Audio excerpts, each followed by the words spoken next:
नमस्ते विद्यार्थी मित्रों, लास्ट लेक्चर में बेंजीन बंधारण विषय अभ्यास कर्यो। आज हवे बेंजीन बनावट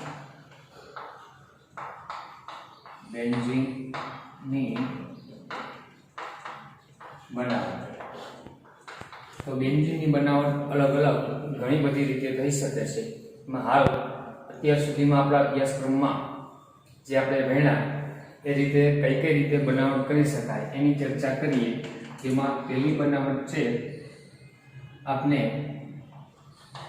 इथाइन नुं बहुलीकरण अथवा चक्रीयकरण। बीजी प्रक्रिया छे एन-हेक्सेन नुं चक्रीयकरण। त्रीजी प्रक्रिया छे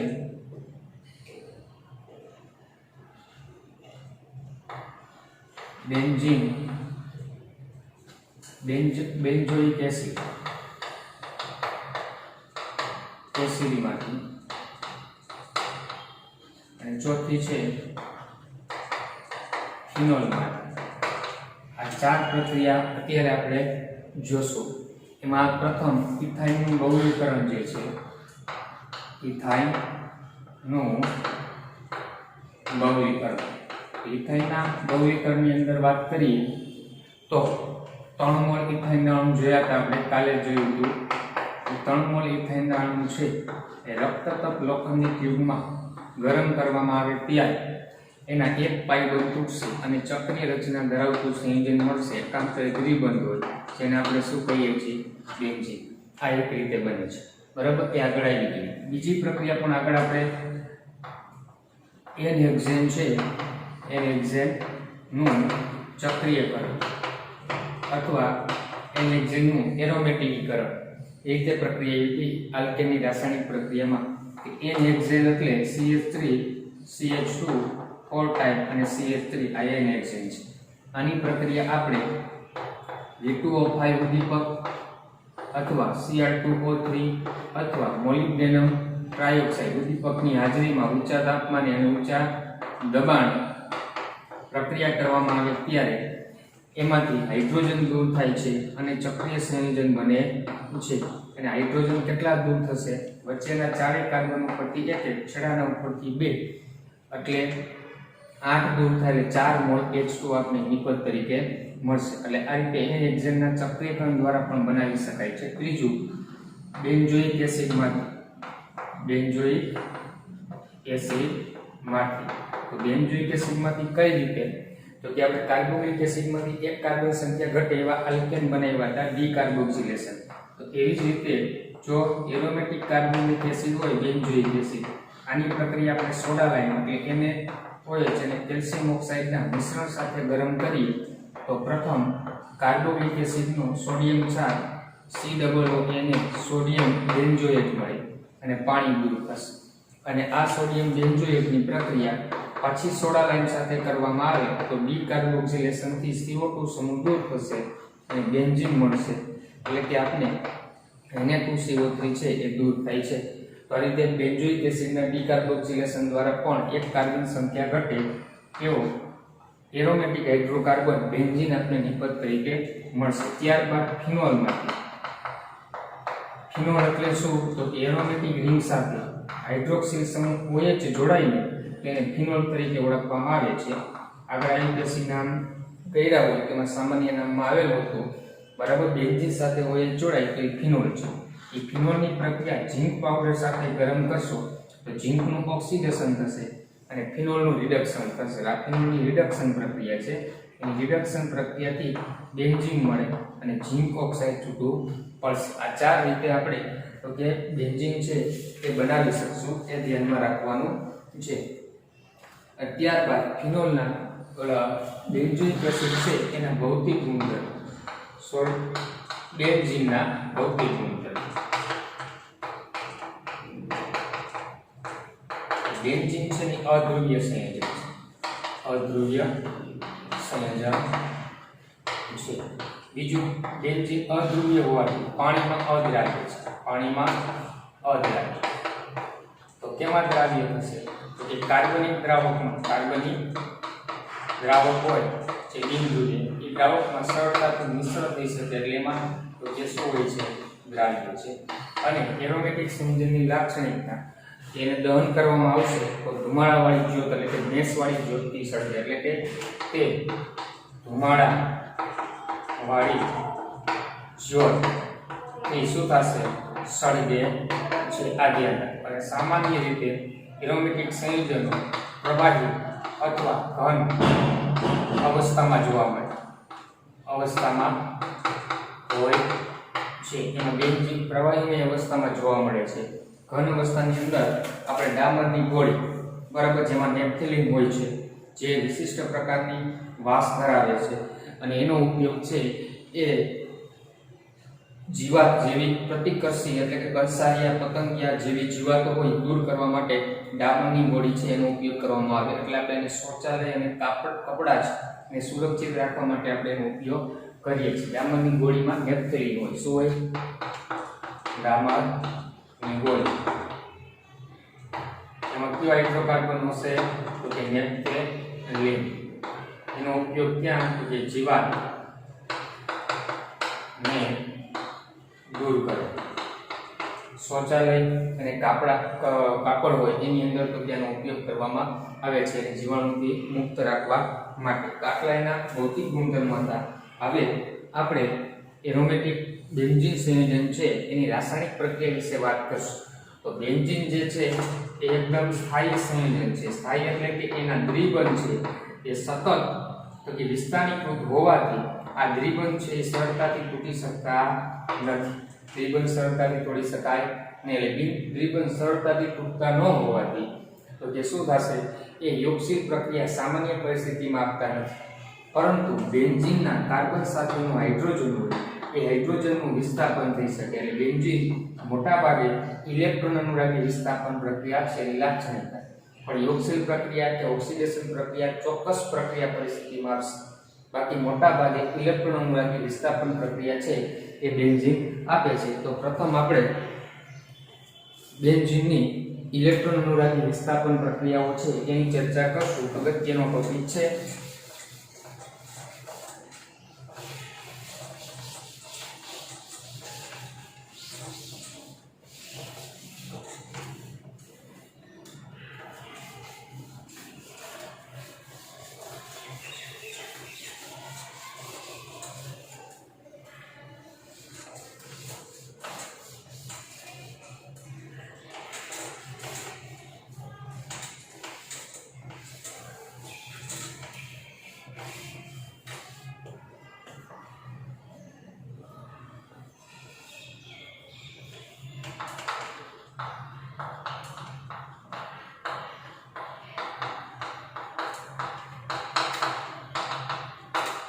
બેન્ઝીનની રાસાયણિક પ્રક્રિયાઓ એમાં આપણે પ્રથમ ઇલેક્ટ્રોન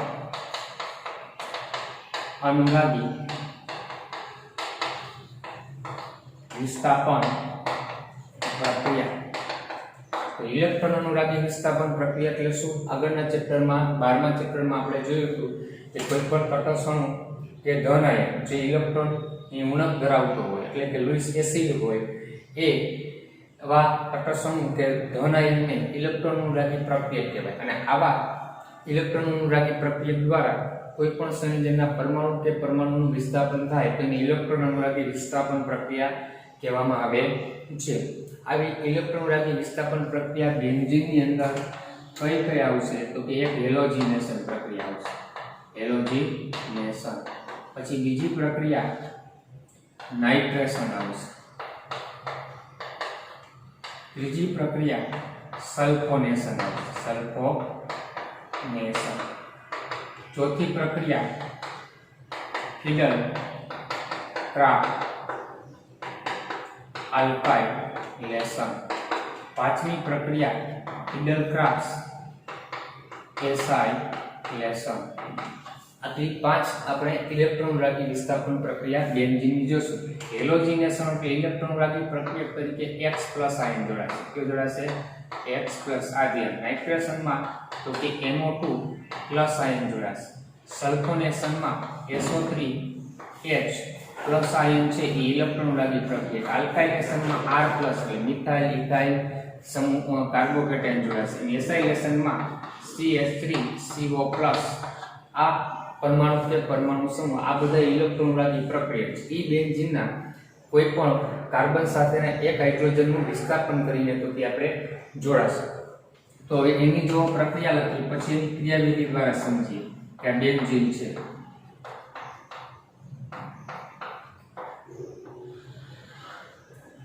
તો બેન્ઝીનની પ્રક્રિયા ક્લોરિનેશન છે.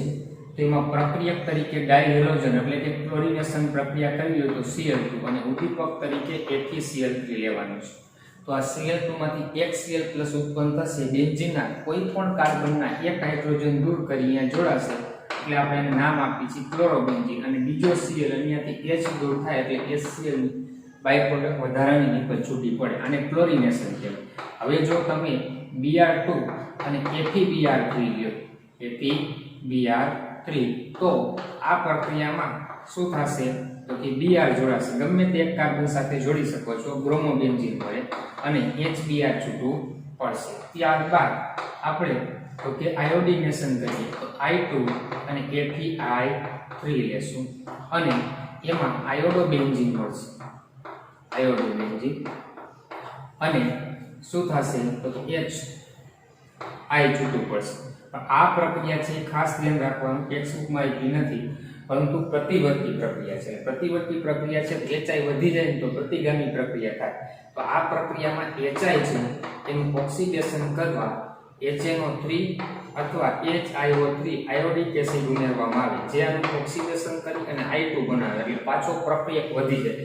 પ્રક્રિયક વધી જાય તો પુરોગામી પ્રક્રિયાનો વેગ વધે એટલે આમાં HNO3 અને અથવા HiO3 ઓક્સિડેશન કરતા તરીકે ઉમેરવામાં. અને ક્લોરિનેશન પ્રક્રિયા બહુ જ મુશ્કેલ છે એટલે ડાયરેક્ટલી ક્લોરિનેશન દ્વારા બેન્ઝીન વલયમાં ક્લોરીન પરમાણુ દાખલ કરી શકાતો નથી કારણ કે F2 નું સમવિભાજનથી A+ આયન સરળતાથી ઉત્પન્ન થતો નથી. પણ ક્લોરિનેશન બ્રોમિનેશન અને આયોડિનેશન દ્વારા ક્લોરો બ્રોમો કે આયોડોબેન્ઝીન તમે બનાવી શકો. નાઇટ્રેશનમાં HNO3 પ્રક્રિયક લેશું H2SO4 ઉદ્દીપક તરીકે લેશું તો આમાંથી NO2+ બેન્ઝીનના કોઈ એક કાર્બન સાથે જોડાશે તો નાઇટ્રોબેન્ઝીન મળે અને આમાંથી કોઈ જ એનો H એટલે પાણી છૂટું પડે છે. આ રીતે આપણે નાઇટ્રોબેન્ઝીન મળશે.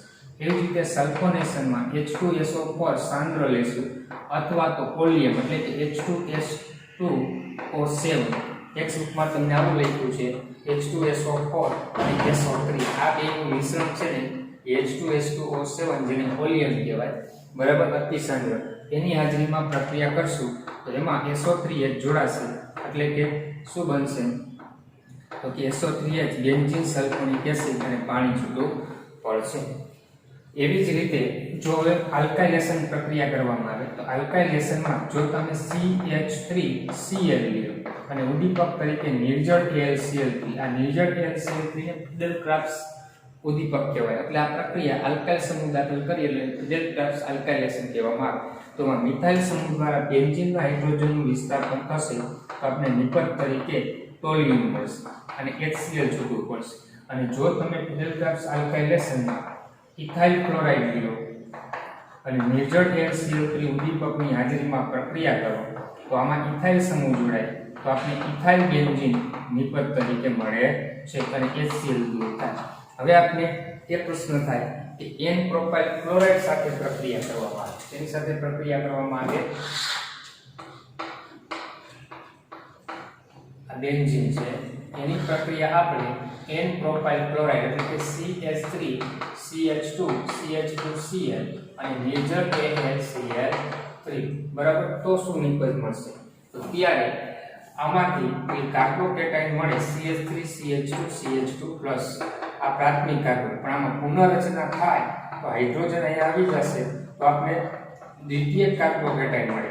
દ્વિતીયક કાર્બોકેટાયન બેન્ઝીનના કાર્બનના હાઇડ્રોજનનું વિસ્થાપન કરીને જોડાય તો આપણે આઇસોપ્રોપાઇલ બેન્ઝીન મળે. શું મળે આઇસોપ્રોપાઇલ બેન્ઝીન એટલે બે કાર્બન હોય ત્યાં લગી વાંધો નથી જે આલ્કાઇલ સમૂહ જોડ દેવાનો પરંતુ બે થી વધારે કાર્બન હોય ત્યારે જે કાર્બોકેટાયનની સ્થિરતા વધારે થાય એ રીતે તો કે બેન્ઝીન સાથે જોડાય એટલે N પ્રોપાઇલ ન મળે પણ આઇસોપ્રોપાઇલ નિપજ તરીકે મળશે એ ધ્યાનમાં રાખવાનું છે.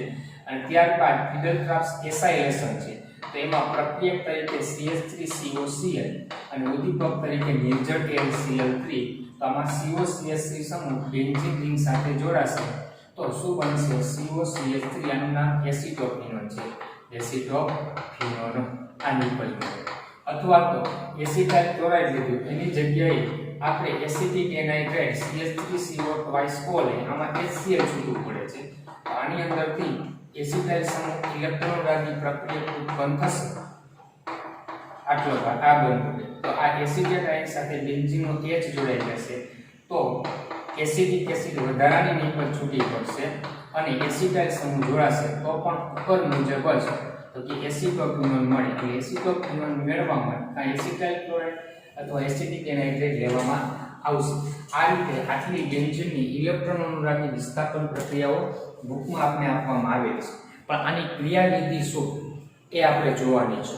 તો આની ક્રિયાવિધિની અંદર 3 તબક્કામાં થાય છે. પ્રથમ ઇલેક્ટ્રોન અનુરાગી પ્રક્રિયા આ કઈ રીતે ઉત્પન્ન થાય એ જોવાનું, બરાબર. પછી ઇલેક્ટ્રોન અનુરાગી પ્રક્રિયા બેન્ઝીન વલય સાથે કઈ રીતે જોડાશે એ જોવાનું છે. બુકમાં તમને આ પ્રક્રિયા આપી છે, આ નથી આપી, એટલે આ લખી તો લખી લેજો, આ પણ નહીં આપ્યું એ લખી લેજો. પછી આ બંને પણ આપેલી છે, મિથાઇલ બેન્ઝીન આપી છે, ઇથાઇલ આપી છે, અને એક ત્રીજી આ આપેલી નહીં. 3 લખ્યું હોય તો લખી લેજો, બરાબર. હવે આની ક્રિયાવિધિની વાત કરીએ આપણે. ક્રિયાવિધિ તો 3 તબક્કામાં કીધું. પ્રથમ ઇલેક્ટ્રોન અનુરાગી પ્રક્રિયા, જેને ટેક્સ્ટબુકમાં E+ દર્શાવેલ છે, ઇલેક્ટ્રોન ની ઉત્પત્તિ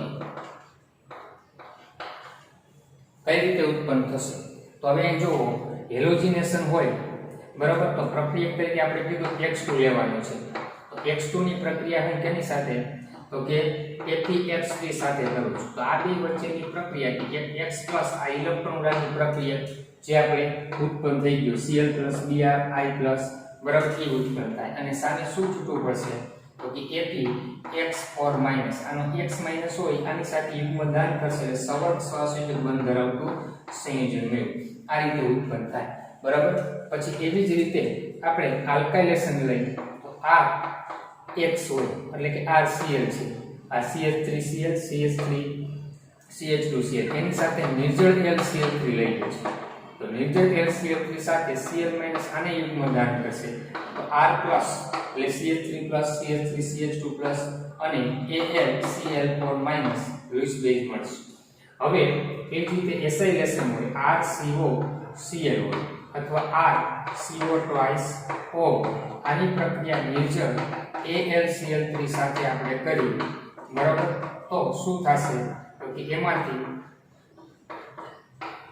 RCO+ ઉત્પન્ન થશે, Cl- છૂટો પડશે અને સામે AlCl4- અને આમાં RCO+ પણ આમાં CH3COO- ઋણાયનો AlCl3 સાથે જોડાય છે.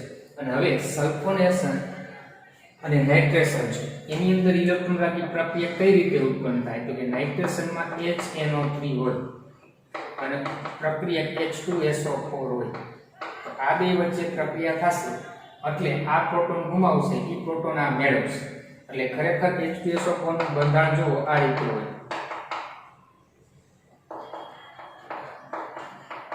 આની પાસે અબંધકારક યુગ્મ હોવાથી એ પ્રોટોન મેળવશે. એટલે પ્રોટોન મેળવશે એટલે આવું બનશે કે HNO3 છે એમાંથી પ્રોટોન મેળવી લેશે, એટલે આ સોરી એસિડ પ્રોટોન ગુમાવશે, આ એસિડ પ્રોટોન ગુમાવશે એ આ પ્રોટોન મેળવશે. એનું બંધારણ આ રીતે N=O અને H.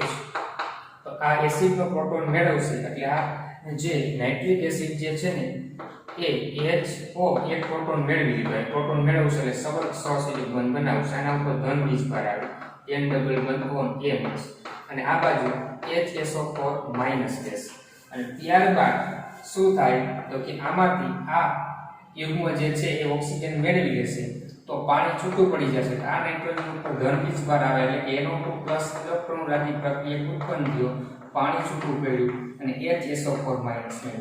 આ રીતે બે તબક્કામાં NO2+ ઉપર થાય. એવી જ રીતે આપણે H2SO4 જે છે, બરાબર, એ ઓલિયમ લઈ શું લેવામાં આવે વોલ્યુમ અથવા 2 મોલ H2SO4 લ્યો તો પણ ચાલે 2 મોલ H2SO4 માં પણ એવું થશે કે એક પ્રોટોન ગુમાવશે અને બીજો પ્રોટોન મેળવશે ને એટલે આવું થશે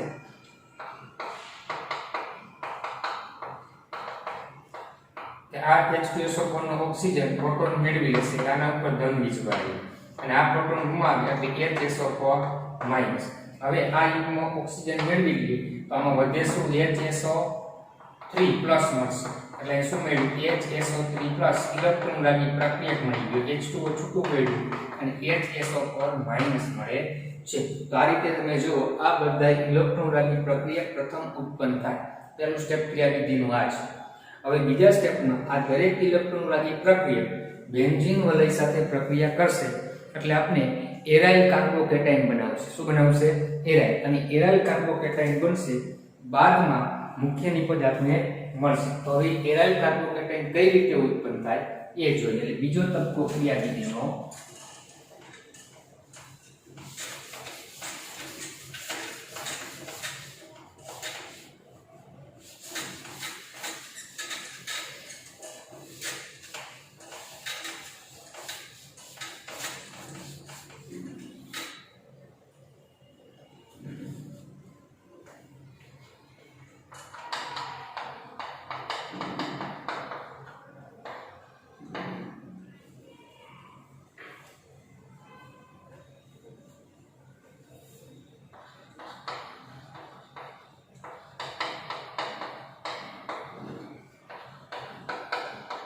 મધ્યવર્તી સંયોજન બનશે જેનું નામ છે એરિનિયમ કેટાયનની બનાવટ એ કઈ રીતે બને તો એરિનિયમ કેટાયન કઈ રીતે બનશે એ આપણે જોઈએ તો હવે જો આ જેટલી પ્રક્રિયાઓ હતી એ પ્રક્રિયાની અંદર એક જનરલ પ્રક્રિયા લખી આપણે આ બેન્ઝીન છે બરાબર એ દરેક કાર્બન સાથે એક એક હાઇડ્રોજન જોડાયેલું એટલે હું એક હાઇડ્રોજન બતાવું છું હવે જ્યારે અને બેન્ઝીન રિંગમાં એકાંતરે શું આવેલા હોય તો કે આપણે દ્વિબંધ આવેલા આવશે શું આવશે એકાંતરે આ દ્વિબંધ છે હવે જ્યારે આ ઇલેક્ટ્રોન રાગી પ્રક્રિયા એને E+ થાય એની પાસે ઇલેક્ટ્રોન નથી એટલે એની પાસે ઇલેક્ટ્રોન નથી એટલે જે કાર્બન સાથે જોડાશે તો એના બાજુના કાર્બનનું યુગ્મ છે આને મળશે એટલે શું થશે તો કે આ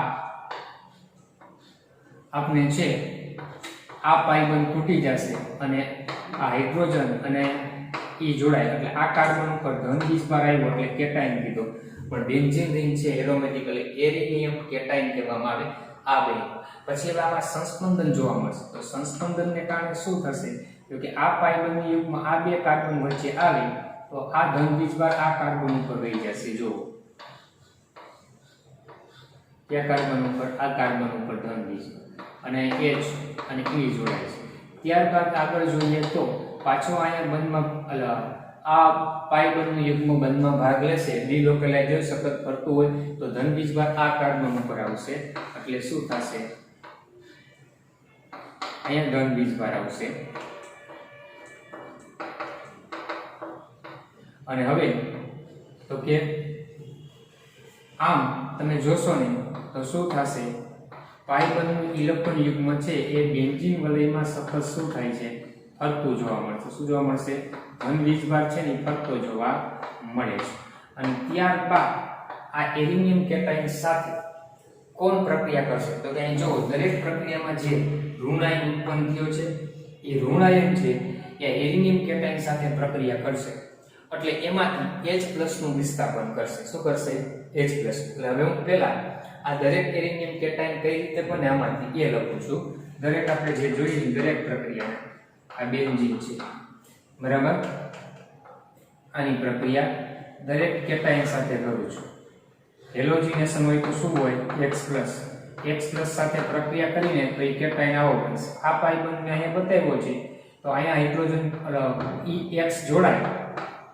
અને H તો આ કાર્બન ઉપર ધન વીજભાર આવે કારણ કે આ પાઈ બંધનું યુગ્મ બંધમાં ભાગ લેશે બરાબર એટલે અહીંયા ધન વીજભાર આપણે બતાવ્યો આ હેલોજિનેશનમાં એરિનિયમ કેટાયન બન્યો છે તો એવી જ રીતે આપણે નાઇટ્રેશન પ્રક્રિયા હોય તો NO2+ કેટાયન જોડાય NO2+ કેટાયન જોડાશે તો શું થશે અહીંયા H અને NO2 જોડાય છે તો આ કાર્બન ઉપર ધન વીજભાર આ દ્વિબંધ એમ ત્યારબાદ સલ્ફોનેશન હોય તો HSO3+ કેટાયન જોડાય છે તો એની અંદર આના ઉપર ધન 20 વાર અને અહીંયા SO3 H જોડાય છે અને એક H હોય છે. પછી આલ્કાઇલેશન હોય તો આલ્કાઇલેશનમાં આપણે માનો કે મિથાઇલ સમૂહ જોડાય છે, બરાબર. તો H અને SO3H અને એસાઇલેશન હોય તો CH3CO+ એસાઇલ કેટાયન જોડાય છે.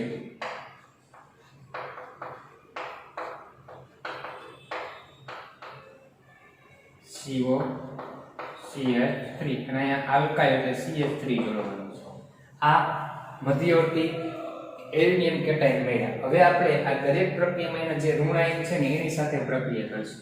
તો આમાં કેની સાથે પ્રક્રિયા થશે તો કે આપણે FeH4 -R તો આનો એક X - H+ નું વિસ્થાપન કરશે એટલે શું છૂટું પડશે HX એટલે ક્લોરિનેશન હોય HCl અને ઉદ્દીપક જે લીધો તો FeX3 પાછો મૂળ સ્વરૂપે આપણે મળી ગયો, બરાબર.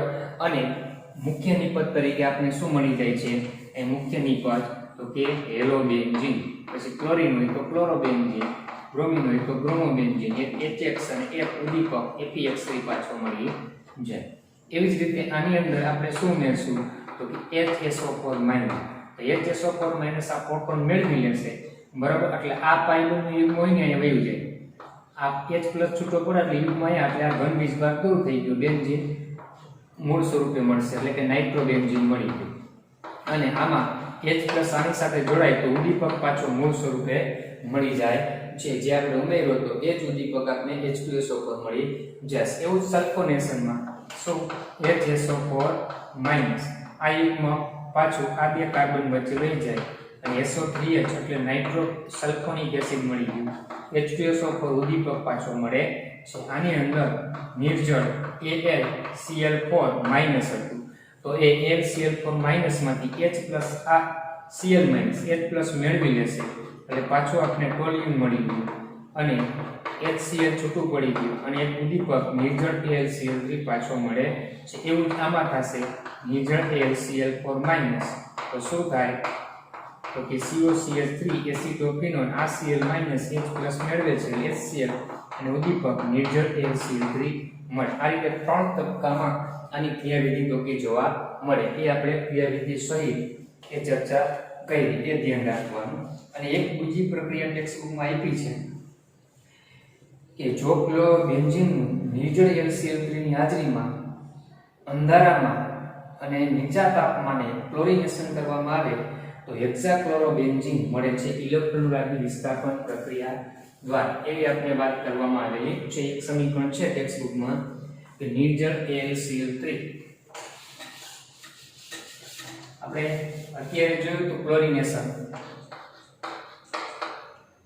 એક આવું ક્લોરિનેશન જોયું કે Cl2 સાથે FeCl3 ની હાજરીમાં ઊંચા તાપમાને પ્રક્રિયા કરો તો પ્રથમ ક્લોરિનેશન થી ક્લોરોબેન્ઝીન મળે.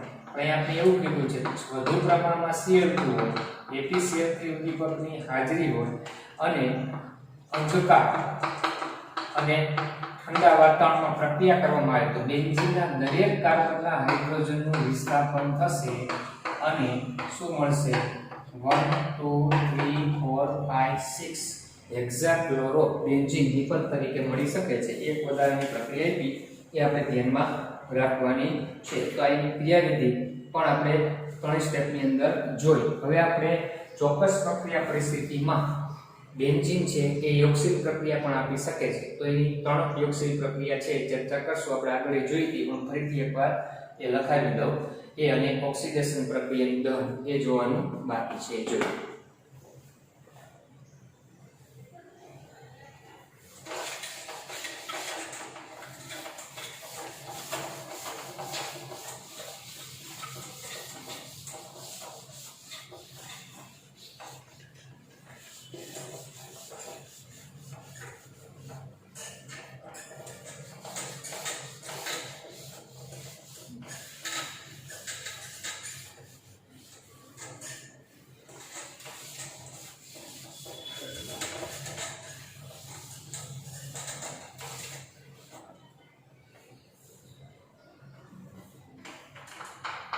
બેન્ઝીનની યોગશીલ પ્રક્રિયા. ચોક્કસ પ્રક્રિયા પરિસ્થિતિમાં એટલે કે વિશિષ્ટ કેસમાં બેન્ઝીન યોગશીલ પ્રક્રિયાઓ તો કે આપી શકશે. તો વિશિષ્ટ પ્રક્રિયા પરિસ્થિતિમાં બેન્ઝીન યોગશીલ પ્રક્રિયામાં તો કે બેન્ઝીન છે એની ડાયહેલોજન સાથે બેન્ઝીનમાં એકાંતરે દ્વિબંધ આવેલા તો એની ડાયહાઇડ્રોજન સાથે એટલે હાઇડ્રોજિનેશન H2 સાથે નિકલ ધાતુની હાજરીમાં ઊંચા તાપમાને ઊંચા દબાણે પ્રક્રિયા કરશું તો હાઇડ્રોજિનેશન એટલે કે હાઇડ્રોજન ઉમેરાશે એટલે બેન્ઝીનના પાઈ બંધ તૂટી જશે અને દરેક કાર્બન સાથે એક એક હાઇડ્રોજન જોડાય તો નિપજ તરીકે સાયક્લોહેક્સેન મળે છે. શું મળે છે? સાયક્લોહેક્સેન. આ ધ્યાન રાખવાનું, બરાબર. અને એવી જ રીતે જો શું છે સૂર્યપ્રકાશની હાજરીમાં અથવા ઊંચા તાપમાને Cl2 સાથે ગરમ કરવામાં આવે તો એને આપણે ક્લોરિનેશન કહેશું. શું કહેશું? ક્લોરિનેશન. ખાસ ધ્યાન રાખવાનું છે જો એકી ઉદ્દીપકની હાજરીમાં ક્લોરિનેશન કરીએ તો વિસ્થાપન થાય, CH દૂર થાય, Cl જોડે ક્લોરો બને. પણ સૂર્યપ્રકાશની હાજરીમાં ક્લોરિનેશન કરવામાં આવે તો પાઈ બંધ સાથે યોગશીલ પ્રક્રિયા થશે અને દરેક કાર્બન સાથે એક એક ક્લોરીન જોડાશે એટલે આનું નામ છે હેક્સાક્લોરોસાયક્લોહેક્સેન અથવા બેન્ઝીન હેક્સાક્લોરાઇડ અથવા ગેમેક્સિન કહેવાય છે. એ નિપજ મળશે યોગશીલ પ્રક્રિયા. અને આવી જ ઓઝોન સાથે ઓઝોનોલિસિસ પ્રક્રિયા અને પછીના સ્ટેપમાં ઝિંક અને H2O સાથે પ્રક્રિયા કરશો એટલે કે ઓઝોનોલિસિસ.